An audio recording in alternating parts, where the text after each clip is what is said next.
Welcome back to the Roadside Rescue YouTube channel. I'm Ernest, and this morning I've got one job, one and a half. One's this truck. So I'm gonna bleed the clutch. When I went and picked up the project that I've been working on, the mini truck, if you watched the video, I was like 2 hours away and the clutch pedal gave out. It was obviously one of the cylinders. I was able to bleed it barely on the side of the road, and it's still like super soft. I have to like basically still float the gears, just catch them at the right RPM. So I'm going to finish bleeding that, and then we're going to head across town and replace a fuel tank pressure sensor on a Montero that I replaced the fuel pump on a while ago. So we'll head over there, take a look at it, test that sensor, and put a new one in if that's what it needs. So I'm going to bleed this, and I'll catch back up with you when I'm done. All right, so that's a bit better. And today's video is sponsored by Thinkdiag and their OBD2 Bluetooth scan tool here. We'll be using this to diag this problem that we're going to go fix up here. Again, it's probably just the sensor, but we'll figure out with this, and more on that later. Let's head up there and get this going.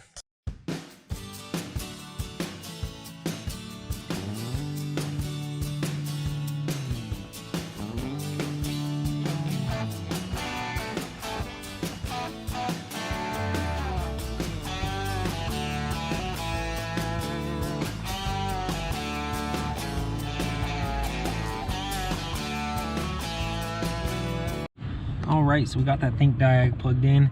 The light turns green. That's pretty cool. We've got the app pulled up here, so we'll check it out. All right, you hear that beeping? Just connected to the phone. We're scanning the VIN here. Pretty cool. I knew where the OBD2 port was located on this vehicle, but you can type in a vehicle and it'll tell you where to find the OBD2 port as well, which on some vehicles they're well hidden, as you may know. All right, so we've got two codes. I mean, it's the same code for evaporative emission system pressure sensor switch high. So we are going to go check that sensor out then. Just looking at the menu of this, we can do all car diagnostic systems, maintenance functions, OBD function. That's pretty cool. It'll do a battery test, probably starter test as well. You know, all system diagnostics. And super cool little tool here. Great to have if you know you want to pack light, or just leave it plugged into your own car if you just have one vehicle, or you know, your own garage. And I would vouch for these tools any day of the week. These are great tools to help diagnose your vehicle. So check it out. There's a link in the description.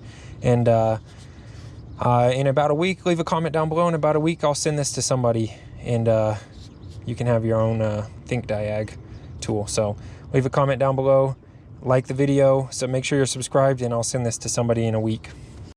All right, so here we are under this Montero. You can see my light set up there where I was looking around at the top of that tank, and we're just going to go ahead and drop the back side of this tank and let it lean down like this so we can look at that fuel pump assembly up there, make sure it's plugged in, and test the connectors for voltage. So just 2 bolts right here, and it should drop down. Tank's less than halfway full, so not going to be a big deal to push that back up. I'll be able to scoop my leg under there and just pry it up with my knee.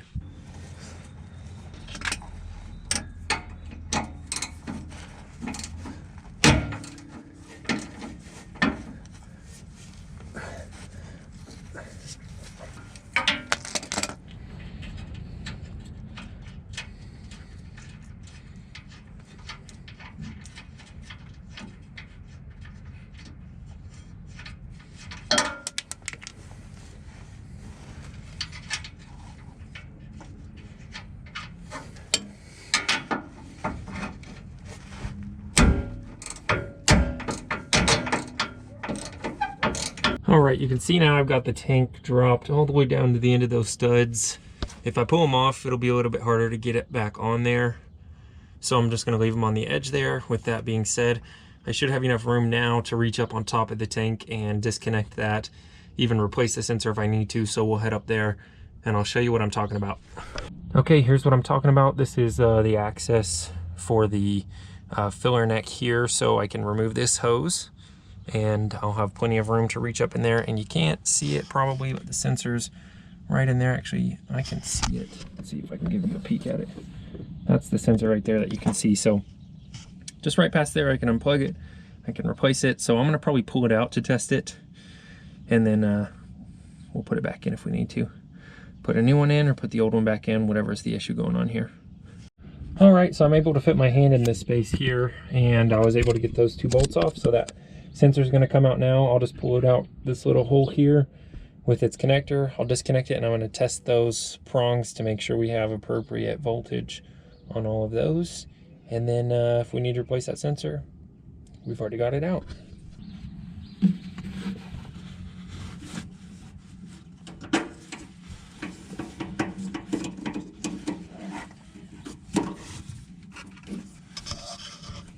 All right, here's that sensor.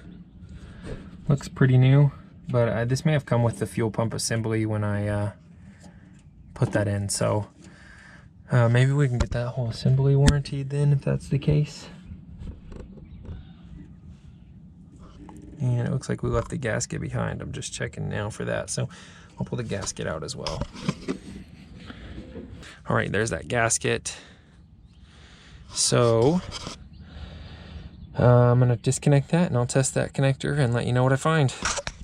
All right, so I got that connector disconnected. It's got the little bobby pin thing on it. I'll pull this off. I'm not gonna yank on those wires. I thought it might just slip right out. And we have 2 grounds and a 5 volt from the ECU. The 5 volt is the green with the yellow tracer, not the orange tracer. So I'm gonna put my multimeter on there, and we should have 5 volts. If we have 5 volts and 2 grounds, then we've got a sensor issue. So here we go.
All right, so there you have it. That's a job well done. I've checked the live data and everything. Seems to suggest that that sensor's working fine. We won't be able to know since I don't have a bi-directional tool until the computer resets. So we went ahead and cleared the codes on that. And I mean, we tested all those wires. It's getting all the signal it should have got. I think maybe that the seal on that new connector never got seated all the way down on the old one, I mean. So I think it may have just been a seal issue around that sensor, which that's okay. That may have been just my fault installing it wrong, so I got that taken care of for him. And that's it. It's a job well done. Thanks for watching. This is the Roadside Rescue YouTube channel.